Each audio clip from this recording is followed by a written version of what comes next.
तो हेलो दोस्तों, आपका मेरी कहानी सेगमेंट में स्वागत है। आज की कहानी है एक भिखारी की। तो एक बार क्या होता है, कृष्ण और अर्जुन कहीं सैर पे निकलते हैं तो उनको एक भिखारी दिखता है जो भीख मांग रहा होता है। अर्जुन बोलता है कि ये भीख क्यों मांग रहा है। तो वो जाता है उसके पास, बोलता है भाई तुम भीख क्यों मांगते हो, तुम भीख क्यों मांगते हो। तो वो भिखारी बोलता है कि भाई मेरे पास अपना जीवन यापन करने के लिए पैसा नहीं है, इसलिए मैं भीख मांगता हूँ। तो अर्जुन बोलता है कि अच्छा ठीक है, कि मैं तुम्हें स्वर्ण मुद्राएं देता हूँ। वो उसको बहुत सारी स्वर्ण मुद्राएं देते हैं और बोलते हैं अब आज के बाद कभी भीख मत मांगना, चाहे तुम इससे कुछ भी करो लेकिन भीख नहीं मांगना। भीख मांगना अच्छी चीज़, अच्छी बात नहीं होती।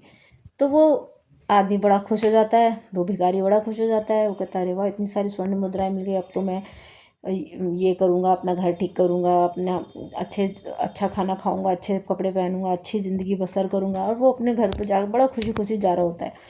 तब तक एक चोर की नज़र उसकी स्वर्ण मुद्राओं पर पड़ जाती है। तो वो उसको मारता है, पीटता है और वो स्वर्ण मुद्राएं लेकर के भाग जाता है। फिर दूसरे दिन क्या होता है कि कृष्ण और अर्जुन फिर ऐसे ही घूम रहे होते हैं। तो फिर भिखारी उनको दिखता है, अर्जुन को भीख मांगता। उसने कहा यार ये कल तो इसको स्वर्ण मुद्राएं दी थी, आज फिर ये भीख मांग रहा है।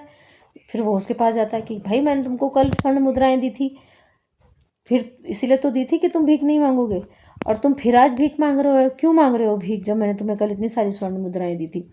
तो बताता है कि अरे मेरे से किसी ने वो चोरी कर ली और उसने मुझे बहुत मारा और मेरे से वो छीन के ले गया।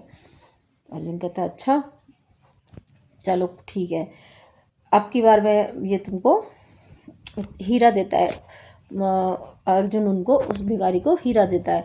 कहता है ये लो, इस बार मैं तुम्हें हीरा दे रहा हूँ, ये उससे भी ज़्यादा महंगा है, बहुत मतलब कीमती है।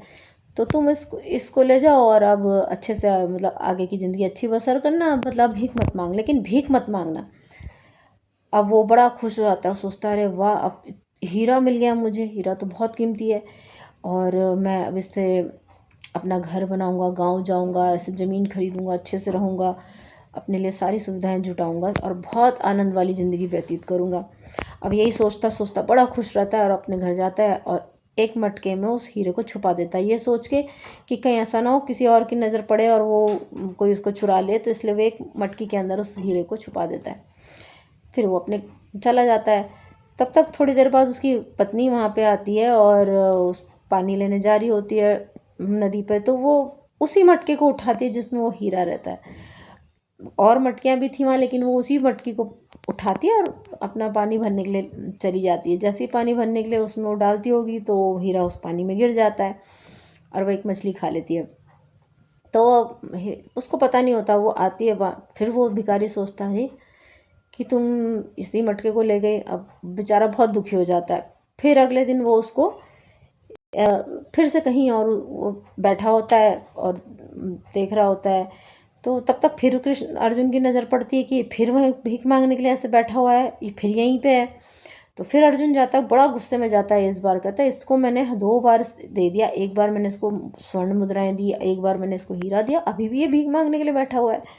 तो अर्जुन आ जाता है और बोलता है कि भाई तू क्या हुआ, तुम सुधरोगे नहीं, तुम बड़े कपटी इंसान हो, तुमने स्वर्ण मुद्राएं भी रख ली, हीरा भी रख लिया, और अभी भी तुम भीख मांग रहे हो, कि क्यों मांग रहे हो भीख।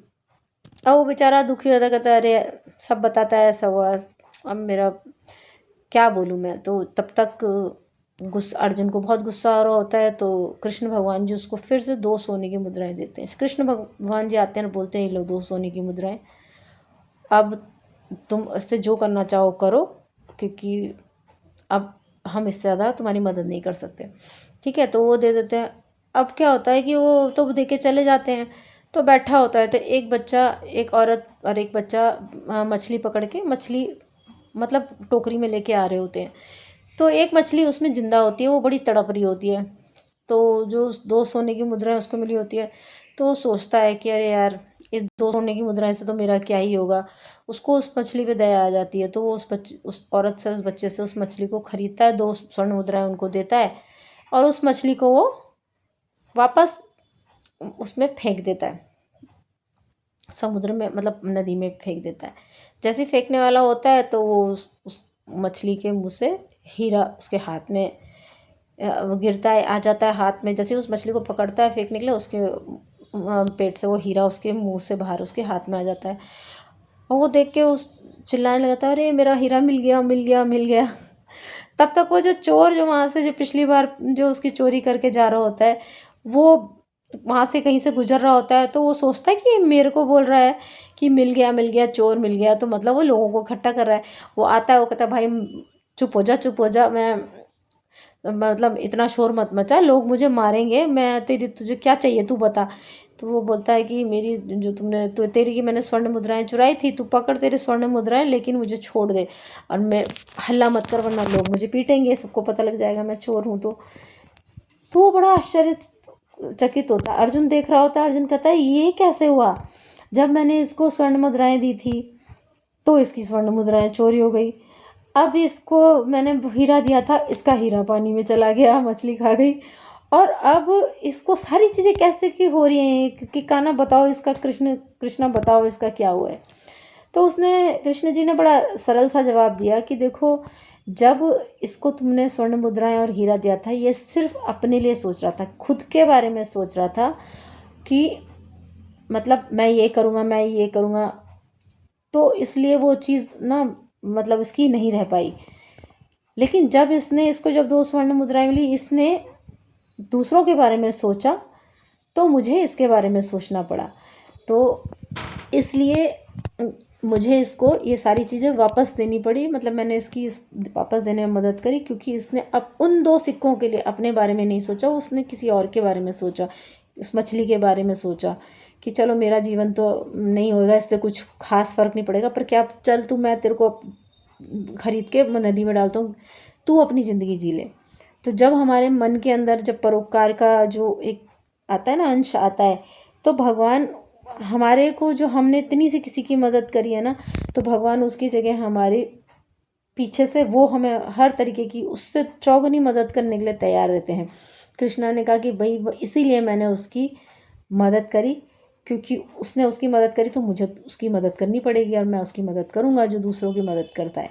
तो इसलिए इस कहानी से शिक्षा मिलती हमें कि हमें दूसरों की मदद करनी चाहिए। ये अपने लिए सोचना, सिर्फ अपने स्वार्थ के लिए ही सब कुछ करना कभी कभी बहुत नुकसान करता है। तो जब अगर आप कोई ऐसा परोपकार करते हैं, तो ऊपर वाला आपके ऊपर हमेशा आशीर्वाद बना के रखा है, आपके पीछे हमेशा वो खड़ा रहता है। इसलिए दूसरों की मदद करने की सोचिए और मदद कीजिए। धन्यवाद।